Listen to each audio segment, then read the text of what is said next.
Abot dibdib ang baha sa Hermosa, Bataan dahil sa matinding pag-ulan. Dito mga nakalipas na araw pero tumanggi pa rin lumikas sa mga residente. Kamustahin natin ang sitwasyon doon sa report ni Dano Tingkungko. Dano? Igan, lubog pa rin sa baha ang tatlong barangay dito sa Hermosa, Bataan. Kabilang itong ating pwesto ngayon sa barangay Daungan. Habang papasok sa loob ng barangay, pataas ng pataas yung tubig na sumasalubong sa mga taga rito.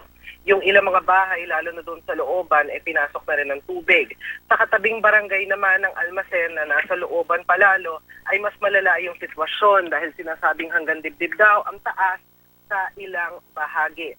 At ang tanging paraan para mapasok ang barangay, yan ay mula pa noong linggo ng gabi, ay ang pagsakay sa mga bangka na nakapwesto na sa bungad o yun dun sa papasok na ng barangay. Bagamat paglikas ang opisyal na polisiya ng lokal na pamahalaan ng Hermosa, wala namang gustong lumikas at handa sila sa bahang madalas naman daw tumama sa kanila sa ganitong panahon. Damay din sa baha ang ilang bahagi ng katabing bayan ng Dinalupihan, kabilang ang mga barangay ng Imabini Extension, Pita, Sapang Balas at Santa Isabel. Hanggang 20 naman ang taas ng tubig sa barangay Imabini Extension na nasa mismong kabayanan. Ang SC-Tex Tunnel sa barangay Pita at Sapang Balas naman, hanggang 20 rin ang tubig pero hindi naman apektado ang mismong SC-Tex. Catch basin ng mga bayan ng Hermosa at Dinalupihan na sumasalo ng tubig galing Pampanga at mataas na bahagi ng Hermosa. Pero bukod sa pagiging catch basin, isang sanhi rin ng pagbaha ang mga nagkalat na illegal fish pond sa lugar. Ayon sa Hermosa MDRRMO, nalinis na raw nila yung mga illegal na fish pond sa bayan at ang problema na lang ay yung mga fish pond sa ibang bayan.